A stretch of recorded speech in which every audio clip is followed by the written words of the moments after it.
আসসালামু আলাইকুম। আশা করছি সবাই ভালো আছেন। আজকে চলে এসেছি ঢাকার আগারগাঁওয়ে অবস্থিত এয়ারফোর্স মিউজিয়ামে। যেখানে আছে কৃত্রিম কিছু ফাউন্টেন আর এরকম ম্যাকো পাখির সাথে ছবি তোলার দারুণ সুযোগ। এই মিউজিয়ামে ঢোকার জন্য প্রথমে একটা প্রবেশ টিকিট নিতে হয়, যেটার মূল্য পড়ে 50 টাকা। এটা দিয়ে আপনি এয়ারফোর্স মিউজিয়ামের যে বাকি জায়গাগুলো আছে এগুলো ঘুরতে পারবেন। তবে আমরা যেহেতু এর আগে এখানে গিয়েছিলাম, তাই আমরা সরাসরি এবার অ্যাকোয়ারিয়ামটা দেখতে চলে যাই। অ্যাকোয়ারিয়ামের প্রবেশ মূল্য আলাদা করে 100 টাকা করে পড়বে পার পার্সন।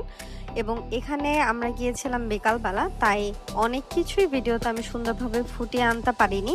তবে আমি আপনাদেরকে বলবো যে সন্ধ্যা হওয়ার আগে সেখানে যাওয়ার জন্য। অ্যাকোয়ারিয়ামে ঢুকলেই প্রথমে আপনার চোখে পড়বে বিভিন্ন রং বেরঙের মাছ, এবং শুরুতেই মেন এন্ট্রান্সের বাম দিকে আপনার অনেকগুলো স্টল চোখে পড়বে। এখানে আছে নানা প্রজাতির দেশি বিদেশি মাছ এবং ছোট ছোট আকর্ষণীয় অ্যাকোয়ারিয়াম। এই পথ ধরে সোজা গেলেই আপনার চোখে পড়বে সেই কৃত্রিম ফাউন্টেনের ভিতরের অংশ।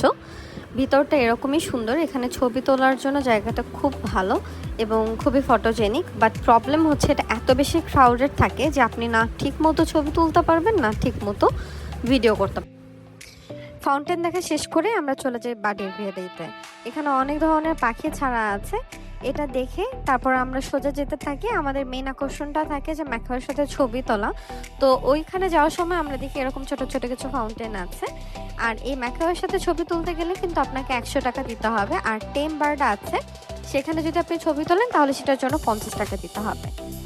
অ্যাকোয়ারিয়ামটা খুবই ছোট, এটা ঘুরতে আপনার সর্বোচ্চ 10 মিনিট লাগবে। আর এই ছবি তোলার লাইনটা এত বড় যে ছবি তুলতে গেলে মিনিমাম 30 মিনিট দাঁড়াতে হবে। তাই এত বড় লাইন উপেক্ষা করে আমরা ম্যাকাওয়ের সাথে ছবি তুলিনি। তবে বাইরেও কিন্তু ফটো বুথ আছে, যেখানে চাইলেই আপনি ছবি তুলতে পারবেন।